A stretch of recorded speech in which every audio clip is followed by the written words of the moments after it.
We all have routines. I'm Jabron, and with diabetes, mine was finger sticks. Sometimes I skip them because they hurt. The Freestyle Libre 3CGM changed that. It gives me glucose insights without finger sticks. Learn more at freestylelibre.us. Finger sticks are required if your glucose alarms or readings do not match symptoms, or when you see check blood glucose symbol for the first 12 hours. The views expressed should not be used for medical diagnosis or treatment as a substitute for professional medical advice. Individual circumstances may vary. For prescription only. Safety info found at freestylelibre.us. Looking for music that lifts your spirit and fills your heart? Experience the powerful sound of the Tabernacle Choir at Temple Square. Now streaming on all your favorite music platforms. Find the Tabernacle Choir on Spotify, Apple Music, YouTube, Amazon Music, and Pandora. Let the music of the Tabernacle Choir at Temple Square inspire you today and every day. Whether you're at home, in the car, or on the go, enjoy the beauty of their world-renowned sound anytime. The Tabernacle Choir at Temple Square, streaming now. Over 2 decades of sports radio dominance in Utah. My favorite. This is DJ and PK on 97.5, the KSL Sports Zone.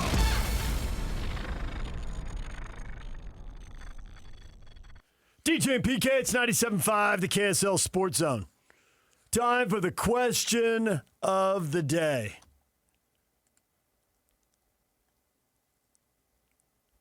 What do you want from Michigan football this season? PK, this got a ton of traffic. Oodles. Matthew, win the Big Ten. Seems unlikely, Matthew. They win the Big Ten, they can win the NCAA title. Or the college football playoff. It's not NCAA sponsored. We know what you meant. Oregon and Ohio State, ranked 1-2 in the country. Got to go through them to win the conference title. Indiana. Yeah. Defending champs. David, I want to see Michigan in the college football playoff against Utah. I don't want my Utes to win. Okay. That would be epic, a Michigan-Utah playoff game. Doesn't have to be the final. It could be early. Could be an opening round deal, sure. That'd be awesome. It would be. I might go to that game. You might.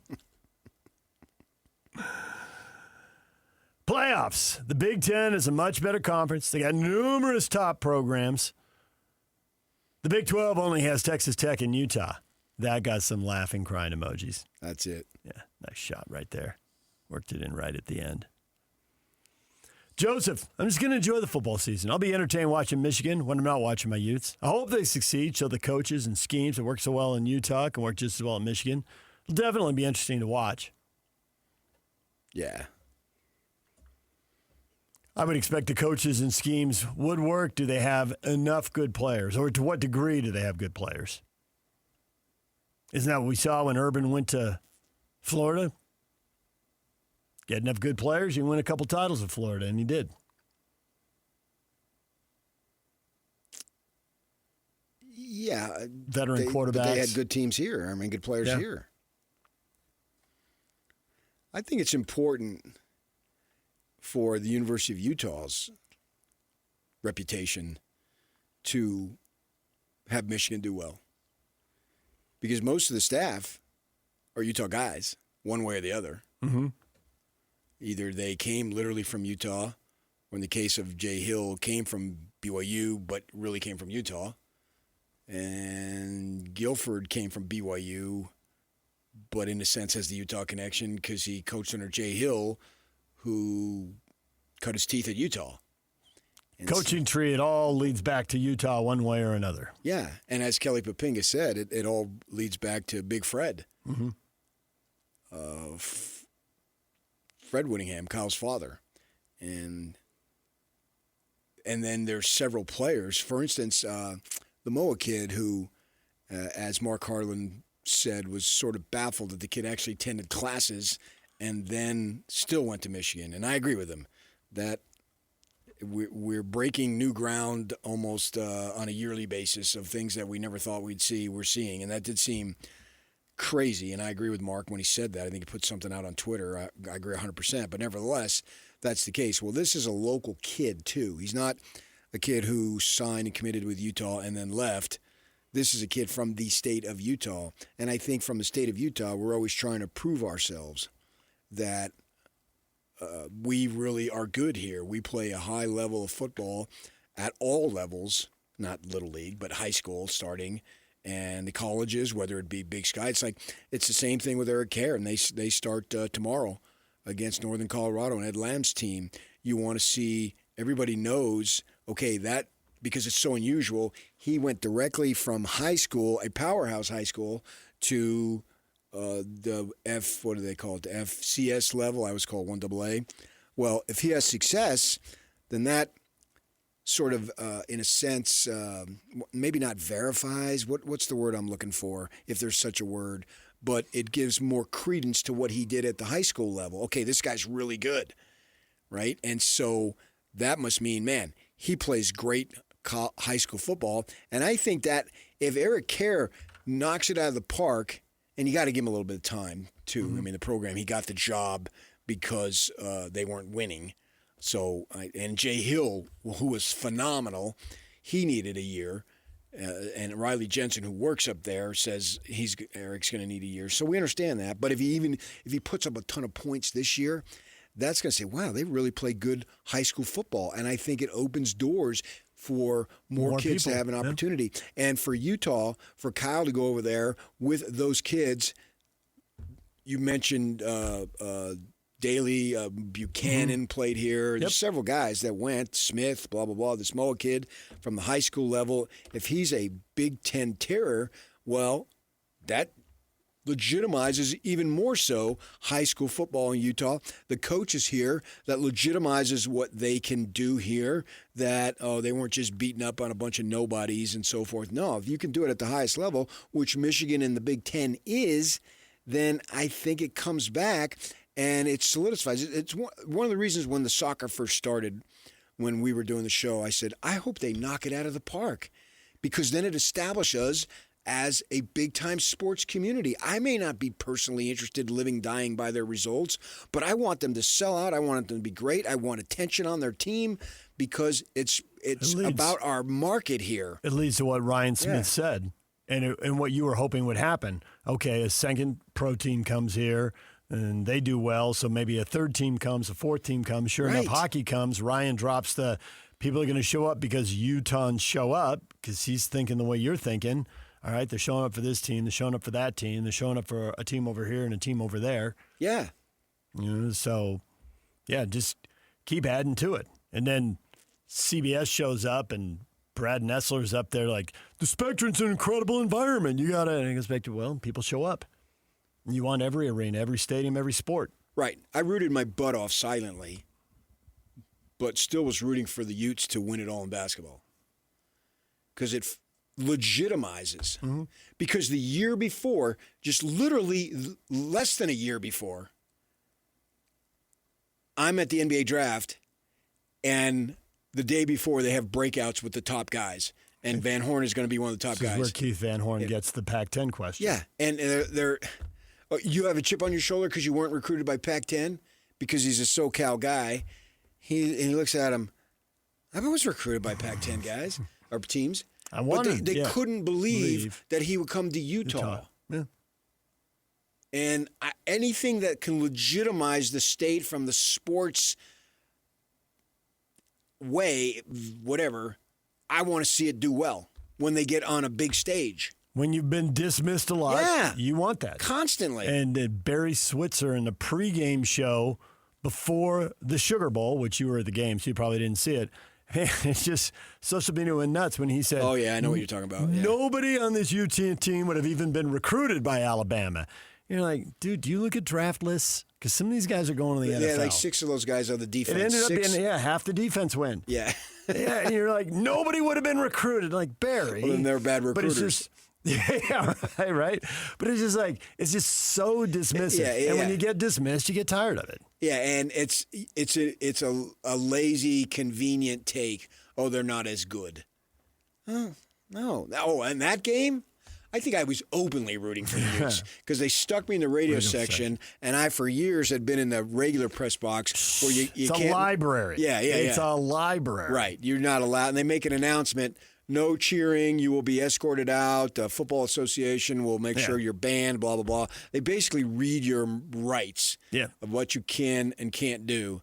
And so I wasn't in there. And I'm in the radio section and watching these Alabama people just tugging each other on plays. I'm thinking, this is not the way. This is not the way I was trained in the business. But then I thought, well, what the heck? Ultimately, I really don't care, but I know they care, and so you want to tweak them. Yeah, of course you do. You're Patrick Kinahan. And then to see that game, that was one of the better moments of my life in sports, to see the Utes then just beat their team. And Nick Saban was his first year, I believe, so he really hadn't gotten it going yet. And like we said with Eric Kerr, if he needs a year, I think Nick Saban needed a year. And, same thing with Pete Carroll when the Utes beat him on Christmas Day in Vegas. He needed time. Well, once he got time, we knew what he did, right? So from that perspective, anything that legitimizes the state of Utah from the sports vehicle, the avenue, venue way, I want to see succeed. And I still think that, if Michigan has success, it legitimizes what we're doing over here in Utah. At least in our minds, because we're paying attention. I don't know if anybody else is paying attention, but we're paying attention. Yeah. I really have a hard time figuring out why a Ute fan, and you haven't read one yet, so maybe I'm off base thinking there are that many, that they would be against Michigan, and they would be against Kyle. I've been amazed going through this, and there's a ton of responses here, so I may have missed one or two, but they have been overwhelmingly positive. Here's one negative one. Matt, what do I want from Michigan? I hope for Witt to regret his move there.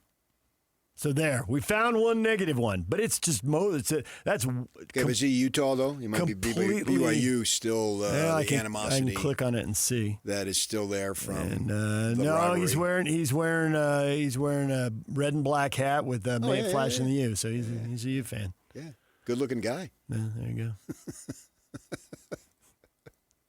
go. I don't know why you would think he likes that. dogs. He's got a dog photo. Okay, right good there, for him. so. Well, yesterday was National Dog Day. That's why I brought it up. Yeah.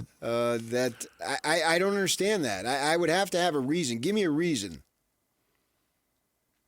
Scott just dismisses and says, "Who cares?"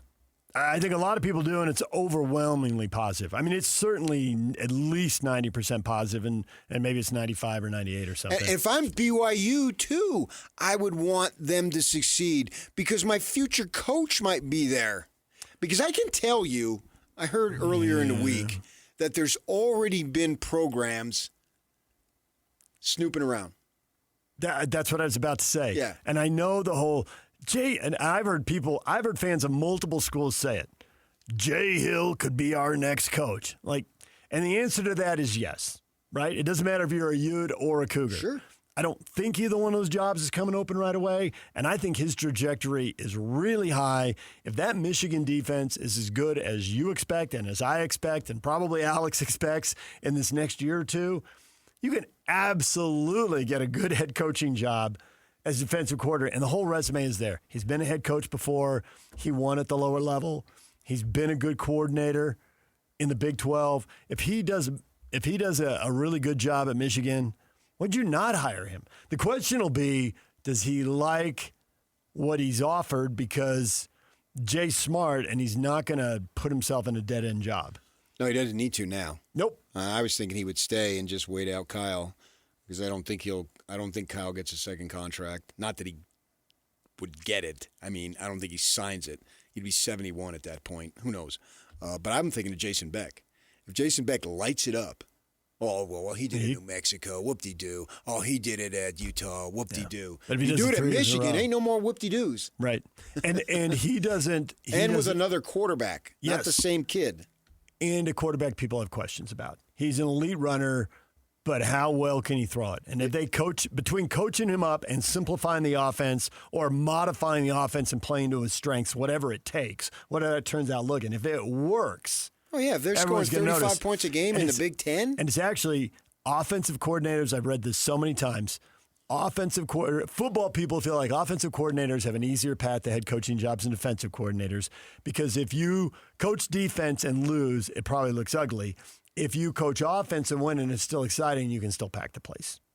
Yeah. And so it's not that ADs don't hire defensive coordinators because they do. Obviously Kyle, but more offensive coordinators get jobs. So Jay's got stuff on his resume that Beck doesn't have, but Beck's an offensive guy, so it probably doesn't matter that he doesn't have something like Jay has with Weber State. And I think Kalani and his representatives have already had feelers put out. If this and this happens, would you be interested? Yeah. Totally believe that. And they have some acrimony there. Hopefully they smooth it over for all people involved. That acrimony is just a flag going up to every AD who thinks, I might have to make a change in October or November, and who do I hire in November or December? Yeah. And they're already plotting this out, and they can say they don't, but you could sit here and recite all the games you've watched where the coach was already packed and ready to go or had already taken a job. Yeah, and if Jason Beck lights it up, he could be your next coach. Why wouldn't you want him to have success? It doesn't make any sense to me. You people are just imbeciles. I don't think they are, actually. I think they are. 90 to 95% of those who... Oh, those small, yeah. No, not the ones who are rooting for him. No, of course not. I'm talking about the ones who aren't. We're at almost... Like that good-looking guy who has a dog. We're at almost 50 comments here. He's an imbecile, and I stand by it. Overwhelmingly positive. All right, DJ and PK, it's 97.5, the KSL Sports Zone.